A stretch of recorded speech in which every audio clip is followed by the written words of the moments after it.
Hello guys, I'm Monica Sethi from International Institute for Spoken English.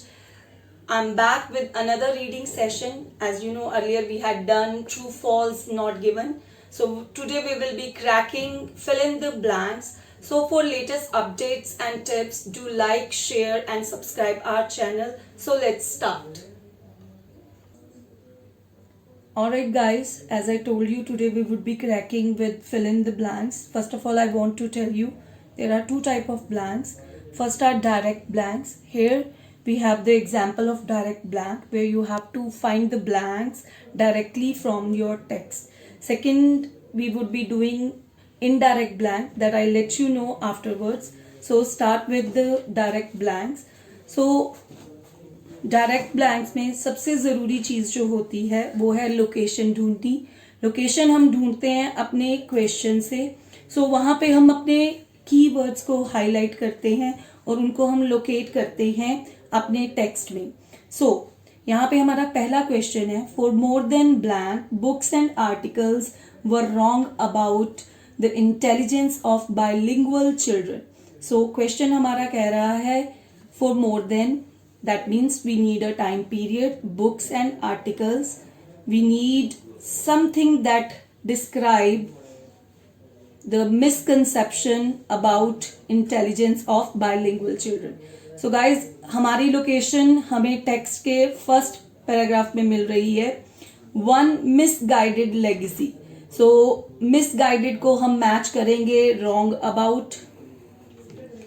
One misguided legacy of over 100 years of writing. So we are getting books and articles on bilingualism is that the children's intelligence will suffer if they are bilingual. So we have got all the keywords in our text that are given in our question. So books, we have got writing, wrong about, we have got misguided legacy. So here the period has been given over 100 years. So for more than के लिए we are getting over. So right answer would be 100 years. So this is how you crack your blank. So next, direct हमने अपना answer उठाया अपने text से. So next question है for approximately 40 years. Guys, यहाँ पे मैं एक चीज़ बहुत क्लियर करना चाहती हूँ. रीडिंग में समटाइम्स आपको डायरेक्ट लोकेशंस नहीं दी गई होती हैं. तो 40 इयर्स के लिए they might have given you a span like 1960 to 2000. So you might get your location in this way also. So for approximately 40 years. So यहाँ पे हमारा की वर्ड बनेगा 40 years. There was a mistaken belief of children who spoke 2 language word. So 40 years के लिए मुझे नीचे location मिल रही है from the 1920s through to the 1960. The tendency was to find monolingual children ahead of bilingual on IQ test. The conclusion was that bilingual children were mentally confused. So यहाँ पे हमारा क्वेश्चन कह रहा है there was a mistaken belief the children who spoke 2 languages were. मतलब we need a word that suits children, that describe the bilingual children. वो हमें exact time location से हमने उठाया. उनकी जो रेफरेंस बाइलिंगुअल चिल्ड्रन की दी जा रही है वो कह रहे हैं they were mentally confused. So this is our direct answer.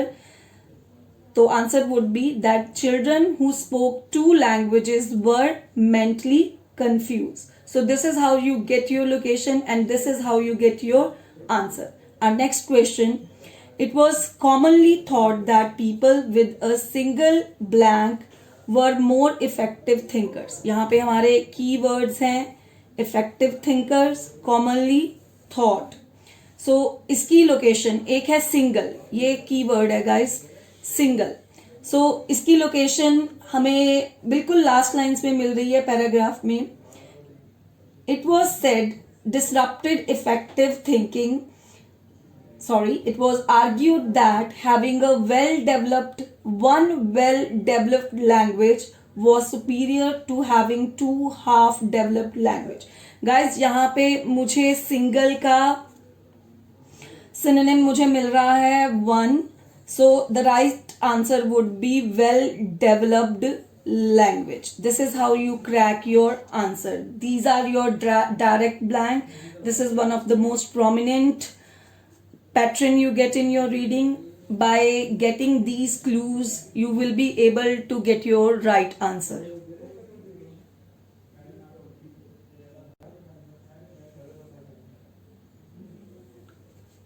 Alright guys, earlier we have done direct blanks.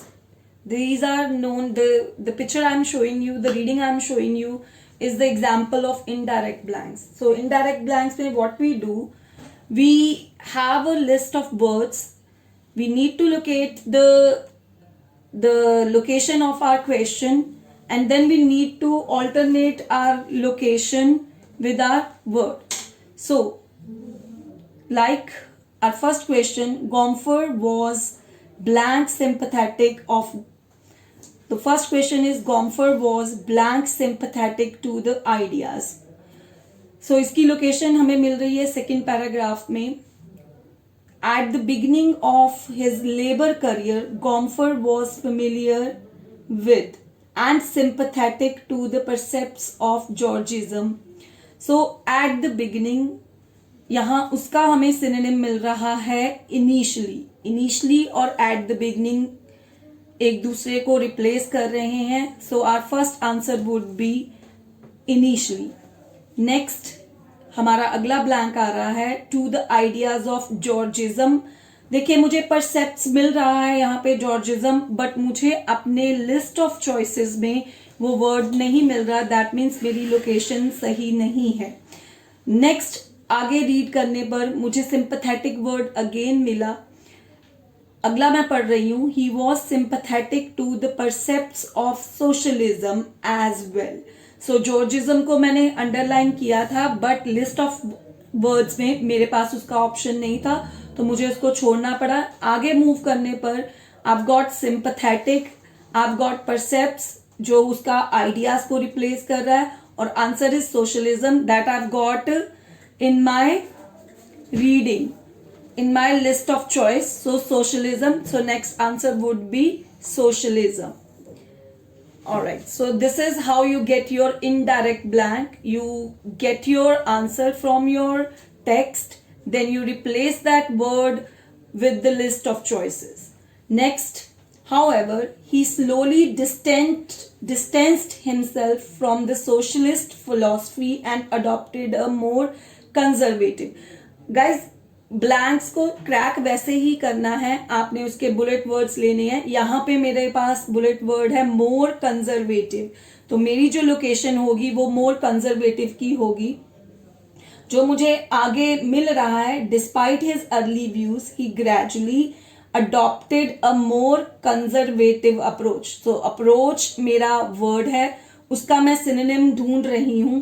Approach को जो करेक्टली रिप्लेस करेगा, अगर मैं पढ़ पा रही हूं, अगर आप भी पढ़ पा रहे हैं, सिंपैथेटिकली नहीं कर रहा है, अल्टीमेटली नहीं कर रहा है, प्रॉपर नहीं कर रहा है. एटीट्यूड एंड अप्रोच एक दूसरे के सिनोनिम हैं, तो they are perfectly replacing each other. So this is my next answer. चलिए मूव करते हैं. Conservative attitude towards labour relations came to accept the American. Again मुझे अपना लोकेशन मिल गया अमेरिकन. अब मुझे अपने टेक्स्ट में अमेरिकन वर्ड ढूंढना है. So and the American federation of labour sought to make peace with the American system of capitalism. So यहाँ पे हमारा बन रहा है American blank system. System I've got American, बीच में बचता क्या है, capitalism. So do I have a capitalism in my reading? Yes. यहाँ पे कैपिटलिज्म नहीं है, थोड़ा मोल्ड करके कहा है, तो capitalist system. So this is our answer. Next हमारी जो क्वेश्चन है, that says supported harmony between social class. Next, he advocated human capitalist system where everybody needs would be addressed. ये हमें मिल गया, तो हमारी लोकेशन क्या बनेगी, बुलेट बनेंगे पहले, everybody's needs would be addresses. तो इन्हीं चीज को हमने देके अपनी नेक्स्ट लोकेशन लेके आनी है। And endorse harmony between social class and a more benevolent capitalism in which sympathy would be granted to all who are needy. So need से हम अपना लेके आ रहे हैं needy, ये हमारी लोकेशन मिल रही है, तो उसको कैसे वो डील करेंगे, उन्होंने बोला था एड्रेस करेंगे, डील करेंगे, उसके लिए हमें ग्रांटेड मिल रहा है। They are saying sympathy would be granted, तो वो कह रहे हैं कि उनकी नीड्स को एड्रेस किया जाएगा सिंपैथी के साथ, तो उसका सिनोनिम हमें मिल रहा है sympathetically. So this is our answer, this is our location sympathy, और उसको हमने थोड़ा मोल्ड करके सिंपैथेटिकली अपने आंसर में फिट किया, क्योंकि वर्ड्स सेम नहीं आते हैं, मोल्ड करके कही जाती हैं, तो हमने भी अपना वर्ड मोल्ड करके उसको फिट कर दिया। Next, Gompers definitely wanted blank emoluments, blank working hours and better working condition. Guys, सबसे पहले आपने vocabulary पे भी ध्यान देना है।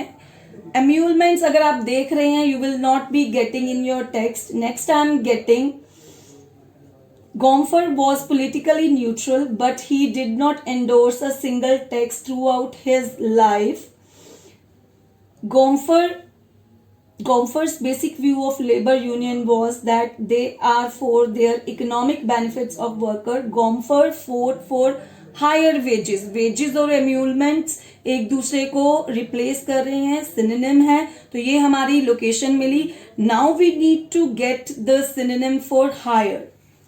So higher के लिए मैं आपको एक बार फिर बता रही हूँ, हमारे पास बचता है nice, fewer, ultimately, socialist, proper, handsome. So guys, ना हायर और हैंडसम, क्योंकि सैलरीज के साथ हमेशा हैंडसम वर्ड चलता है, handsome means good salary, higher salary, so this is our answer. तो हमने हायर और हैंडसम को रिप्लेस कर दिया।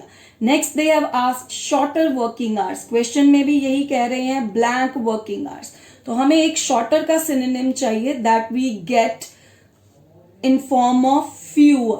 So our answer is fewer. Shorter equals to fewer. This is our answer. So guys, we have reached to our 12th question. Next, the American standard of living according to the Gomfer must include a blank home. So ये हमारी location है, इसको हम locate कर रहे हैं।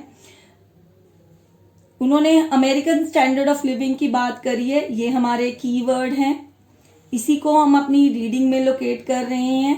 An American standard of living, I read it out, he believe that all workers should be able to enjoy an American standard of living which included a decent home. So home we have got, अब हमें किसका synonym चाहिए, हमें synonym चाहिए decent का। Decent means good, और good का जो हम ऑल्टर करके देख रहे हैं दैट गेट्स नाइस। सो हमारी सेंस पूरी बन रही है, decent equals to nice, so a nice home, decent food, clothing, as well as blank education for one's children. So decent food we have got in our text, and clothing and enough money to educate their children. तो यहाँ पे हमारी जो location मिल रही है that is enough money. Alright, enough मतलब काफी, जो उन्होंने पढ़ाई ली काफी होवे, तो उसका सिनोनिम मुझे मिल रहा है प्रॉपर, इनफ, प्रॉपर। सो यहां से हम अपने लोकेट कर रहे हैं और ऑल्टर कर रहे हैं इनफ और प्रॉपर को, so our last answer would be proper. So this is how you deal your indirect blank. Hope the things I've taught you today will be helpful to you. So see you next time. Thank you.